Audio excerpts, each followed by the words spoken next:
ઘણા બધા એવા હોય છે કે જે ફર્સ્ટ ટાઈમ જીપીએસસી ની પ્રિપેરેશન કરતા હોય છે તો એમને ખબર નથી હોતી કે નોટ્સ કઈ રીતે બનાવવાની હોય છે.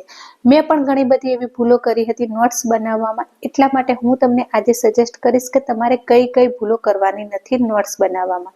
જો તમે નોટ્સ બનાવવામાં ભૂલો કરશો તો તમે પ્રોપર રીતે તમારું જે એક્ઝામની પ્રિપેરેશન છે એના ઉપર પ્રોપર ફોકસ નહીં કરી શકો, જેના લીધે તમારું રિઝલ્ટ નેગેટિવ આવી શકે છે. તો તમારે કઈ રીતે નોટ્સ બનાવવી જેના લીધે તમે ઇફેક્ટિવ રીડિંગ કરી શકો અને લાસ્ટ ટાઈમ ઉપર ઇફેક્ટિવ રીતે એનું રિવિઝન કરી શકો. તો ચલો જાણીએ. એવરીવન, રાધે રાધે, જય શ્રી કૃષ્ણ, જય માતાજી. કેમ છો બધા? મજામાં ને? તો ઘણા બધા એવા હોય છે કે જે જીપીએસસી ની ફર્સ્ટ ટાઈમ પ્રિપેરેશન કરતા હોય છે તો એમને બિલકુલ પણ ખબર નથી હોતી કે નોટ્સ કઈ રીતે બનાવવાની છે એન્ડ ઘણી બધી ભૂલો કરતા હોય છે. તો મેં પણ એ ભૂલો કરી છે. તો હું તમને જણાવું કે જ્યારે હું તમને બતાવું છું મારી એ બુક્સ કે જ્યારે મેં જીપીએસસી ની પ્રિપેરેશન સ્ટાર્ટ કરી તો મેં કઈ ભૂલ કરી હતી. તો તમે મારી આ બુક્સ જોઈ શકો છો કે જેમાં મેં જે રીતે બુક્સમાં નોટ્સમાં હોય છે એ રીતે જ મેં પ્રોપર એમાં ઉતારી દીધું છે. મને એમ કે ચલો મેન્સ માટે પણ કામ લાગશે એ રીતે મેં એની પ્રિપેરેશન કરી હતી. એટલે એના લીધે ભૂલ કઈ થાય છે કે જે ઓરિજિનલ જે બુક્સ હોય છે એ 200 પેજીસની હોય છે, જ્યારે મેં ખુદ નોટ્સ બનાવી હતી એ 300+ પેજીસની થઈ ગઈ હતી. તો આ ભૂલ તમારે બિલકુલ કરવાની નથી. તમને એમ થતું હશે કે ચલો લાસ્ટ ટાઈમ રિવિઝન માટે આપણે નોટ્સ બનાવીએ, પણ જો તમે આ રીતે ફૂલ બધી જ વિગતો અંદર લખો છો એન્ડ આ રીતે જ જો તમે લખો છો તો તમારી નોટ્સ બનાવવાની કઈ જ કામની હોતી નથી. એન્ડ આ બુક્સને તમે લાસ્ટ ટાઈમ ઉપર રિવિઝન પણ પ્રોપર રીતે કરી શકતા નથી. તો ફ્રેન્ડ્સ, આ ભૂલ તો તમારે બિલકુલ કરવાની નથી. આ રીતે નોટ્સ તો બિલકુલ બનાવવાની નથી. તો હવે તમને થતું હશે કે તો પછી નોટ્સ બનાવવી કઈ રીતે?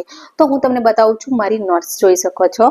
જો આજે પછી મેં ફરીથી સ્ટાર્ટ કરી નોટ્સ બનાવવાની. તો મેં આ રીતે સ્ટાર્ટ કર્યું છે કે તમે ધારો કે સિંધુ ખીણની સભ્યતા, તો એને પ્રોપર રીતે આ જે જગ્યાએ એ આવેલું છે એ રીતે તમે એને સેટ કરી શકો છો.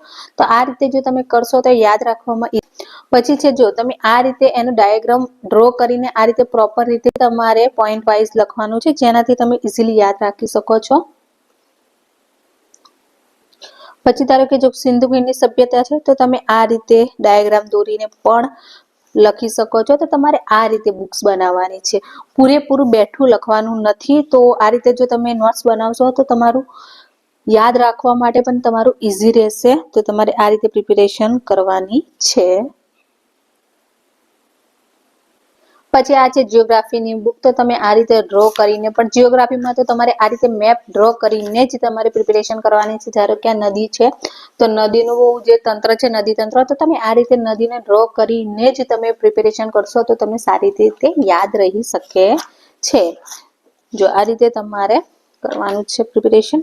ધારો કે ભારતના પર્વતો છે તો તમારે આ રીતે હિમાલય ડ્રો કરવાના છે. કઈ રીતે એનું પ્રોપર રીતે શ્રેણી છે તો આ રીતે તમે ડ્રો કરીને જો તમે તૈયારી કરશો તો તમારી નોટ્સ પણ ઇફેક્ટિવ રહેશે એન્ડ લાસ્ટ ટાઈમ ઉપર રિવિઝન પણ તમે ઇઝીલી કરી શકશો. તો આ રીતે તમારે તમારી નોટ્સ રેડી કરવાની છે. પછી ઇકોનોમિક્સ છે તો ઇકોનોમિક્સ અમુક જે હોય છે કે જ્યાં તમે ડાયાગ્રામ ડ્રો કરીને પણ કરી શકો છો. તો આ રીતે તમે આની પ્રિપેરેશન કરી શકો છો. કોઈ જગ્યાએ તમે આ રીતે ડાયાગ્રામ ડ્રો કરીને તૈયારી કરી શકો છો. તો આ રીતે તમારે કરવાની છે તમારી નોટ્સ. તો ઓકે ફ્રેન્ડ્સ, આ રીતે પ્રોપર રીતે જો તમે ડ્રો કરીને તમારી બુક્સ રેડી કરશો ઘણી હેલ્પફુલ રહેશે પ્રિપેરેશન કરવામાં. તમે જ્યારે નોટ્સ બનાવતા હોય તો ટ્રાય કરો કે તમે જે બુક્સમાંથી રીડ કરો છો ત્યારે કે બુક્સના પેજીસ 200 છે તો ટ્રાય કરો કે તમારું 7 to 80 પેજીસમાં તમારું એ વસ્તુ આવી જાય. જો તમે આ રીતે નોટ્સ બનાવશો તો જ એ ઇફેક્ટિવ ગણાશે. બાકી જો મેં પહેલા જે બનાવી હતી એ રીતે જો તમે નોટ્સ બનાવશો તો તમારો ઘણો ટાઈમ કન્ઝ્યુમ થશે એન્ડ તમે પ્રોપર રીતે લાસ્ટ ટાઈમ પર રિવિઝન પણ નહીં કરી શકો. એટલા માટે આપણે નોટ્સ બનાવતા આ ભૂલ બિલકુલ કરવાની નથી. બીજું એ પણ ક્વેશ્ચન થતો હોય છે કે અમારે નોટ્સ બનાવવી જોઈએ કે ના બનાવવી જોઈએ.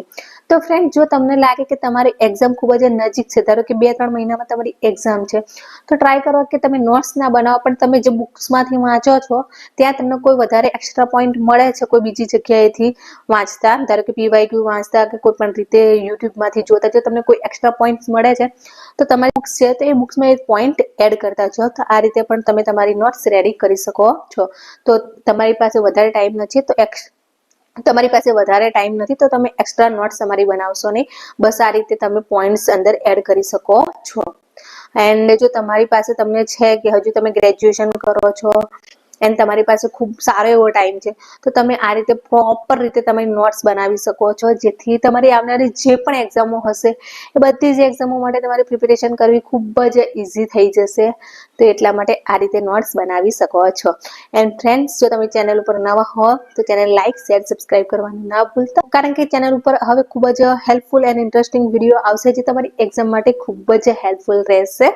તો ચલો ફ્રેન્ડ્સ, એન્ડ તમે જો આ નોટ્સ જોવા માંગતા હોવ તો તમે મારી વોટ્સએપ ચેનલ ઉપર પણ જોઈન થઈ શકો છો, જેની લિંક મેં ડિસ્ક્રિપ્શન બોક્સમાં આપેલી છે. તો ચલો ફ્રેન્ડ્સ, મળીએ નવા વિડીયો સાથે નવી એનર્જી સાથે. ત્યાં સુધી રાધે રાધે, જય શ્રી કૃષ્ણ, જય માતાજી.